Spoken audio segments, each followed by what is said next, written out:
Jalgaon police दलाचे police अधीक्षक Shrikant दुबरे sir यांच्या मार्गदर्शनाखाली मुक्ताईनगर पोलीस स्टेशनमध्ये साधारण 1-1.5 महिन्याखाली आम्ही DB पथकाची स्थापना केली होती आणि त्या DB पथकाच्या अंतर्गत आम्ही एका गुन्ह्याचा तपास करत होतो. एक मोटरसायकल चोरीचा गुन्हा मुक्ताईनगर पोलीस स्टेशनला दाखल होता.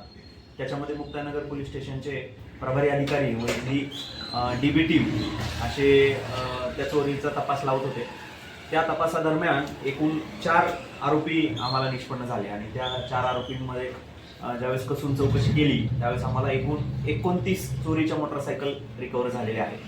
आता त्या मोटरसायकलचा तपास घेतला असता त्यातल्या जळगाव जिल्ह्यामधल्या वेगवेगळ्या पोलीस स्टेशनला 5 गुन्हे दाखल आहेत. एक गुजरातमध्ये गुन्हा दाखल असलेली मोटरसायकल आहे आणि इतर सर्व या महाराष्ट्रातल्या इतर जिल्ह्यातील पोलीस स्टेशनला गुन्हे दाखल आहेत. अशा पद्धतीने एकूण 29 मोटरसायकल या मुक्ताईनगर पोलीस स्टेशनचे प्रभारी अधिकारीच्या मार्गदर्शनामध्ये आणि त्यांच्या पुढाकारानं त्या DB पथकानं डिटेक्ट केलेल्या आहेत. या DB पथकामध्ये head constable Ajay Khanderao, head constable Mahendra Survade, police Naik Asif Tadvi, police Naik Kalpesh Amodkar, police अंमलदार संदीप धनगर, सुनील मोरे, चेतन महाजन, रवींद्र धनगर, प्रशांत चौधरी, रमेश खोडपे, दीपक ढाकरे, स्वप्नील पवार व अक्षय वाडे इत्यादी कर्मचाऱ्यांनी या मोहिमेमध्ये त्यांनी हातभार लावलेला आहे, कष्ट घेतलेले आहेत आणि फार मोठ्या प्रमाणामध्ये आपल्याला मोटरसायकल रिकव्हर झालेल्या आहेत.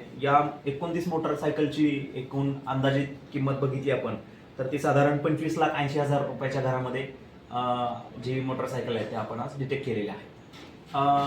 बाकी ज्या मोटरसायकल आहेत सगळ्या त्याचा आम्ही शोध घेतोय. आता पावे तो गुजरातमध्ये गुन्हा दाखल असलेली एक मोटरसायकल याच्यामध्ये मिळालेली आहे आणि इतर मग महाराष्ट्रामध्ये बाकीच्या पोलीस स्टेशनला याच्यामध्ये नवी मुंबई आहे आणि आजूबाजूच्या जिल्ह्यातले पण बऱ्याचशा पोलीस स्टेशनला गुन्हे दाखल असलेल्या मोटरसायकल मिळालेल्या आहेत. विशेष बाब म्हणजे ही जी टोळी आपल्याला मोटरसायकल चोरी करणारी सापडलेली आहे या टोळीची मोडस अशी आहे की हे गाडी चोरायचे आणि गाडी चोरून ती रेल्वे स्टेशन किंवा बस स्टँड याच्या ज्या पार्किंग आहेत त्या पार्किंगमध्ये ती गाडी लावून ठेवायचे.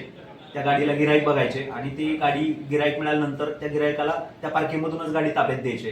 त्याच्यामुळे ती गाडी त्यांच्या ताब्यात राहत नव्हती आणि डिटेक्ट करणं तुलनेनं अवघड होतं.